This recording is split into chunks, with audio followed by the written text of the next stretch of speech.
Bonjour, je m'appelle Sébastien Bouchard et je suis artiste.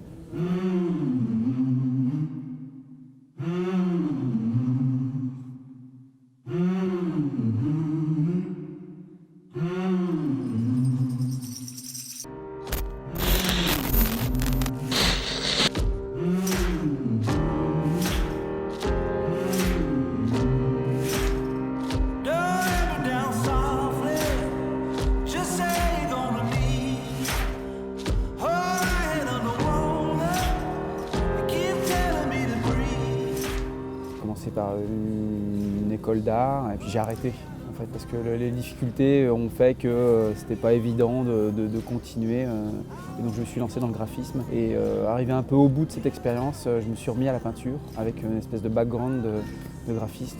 Ce qui fait que du coup ça m'amenait forcément un peu dans la rue. Si on veut reprendre au début, ma motivation c'était de trouver des objets dans la rue et peindre dessus. Donc c'était des morceaux de bois, c'était en Afrique, donc des tableaux d'école qui étaient fabriqués par les artisans, je peignais dessus, des morceaux de pirogue, des portes métalliques trouvées dans la rue, voilà. Et puis après, je suis revenu vers la peinture plus traditionnelle sur toile. Et après, j'ai assumé plus facilement d'aller soit peindre dans la rue, soit coller mes peintures dans la rue. Essentiellement des choses figuratives, donc souvent des portraits, mais aussi j'essaie de mélanger le portrait avec des éléments tirés de gravures ou des choses occidentales pour vraiment avoir une espèce de discussion comme ça entre les cultures. C'est récent, c'est un peu moins de 10 ans que je suis sur des espèces de répétitions de formes, de signes. Je pense que ça va être sûrement lié au wax africain, au tissu. Voilà, la figuration libre, c'est le mouvement des années 80 où les gens dessinaient, reprenaient le dessin parce que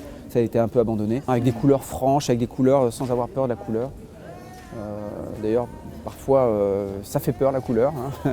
Le résultat peut être un peu... mais bon, ça fonctionne.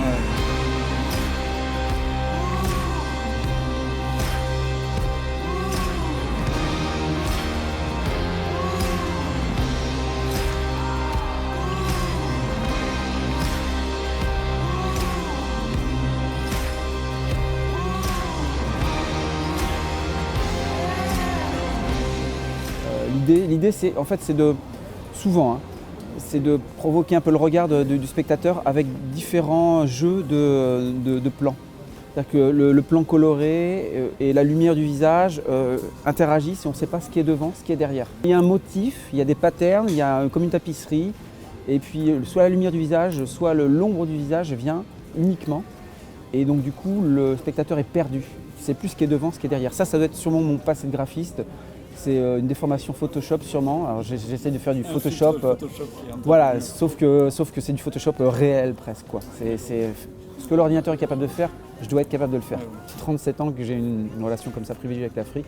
Ma famille habitait là-bas, donc à l'âge de 10 ans, j'ai découvert ce que ce continent avait de créatif, de coloré, de système D. Et voilà. Je retourne à peu près 2 à 3 fois par an en Afrique de l'Ouest, essentiellement à Dakar, parce que c'est un gros hub d'art contemporain et art urbain. Donc ouais.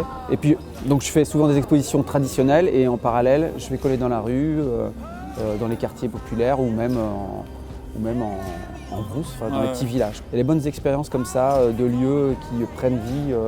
Il y a un espèce de petit tourisme qui se crée autour d'une œuvre ou deux dans un village. Voilà, avoir une peinture humaine, toucher avec les regards, toucher aussi avec la discussion entre des choses qui peuvent être d'un continent et d'un autre, ramener par exemple des références de gravures côté d'un portrait africain.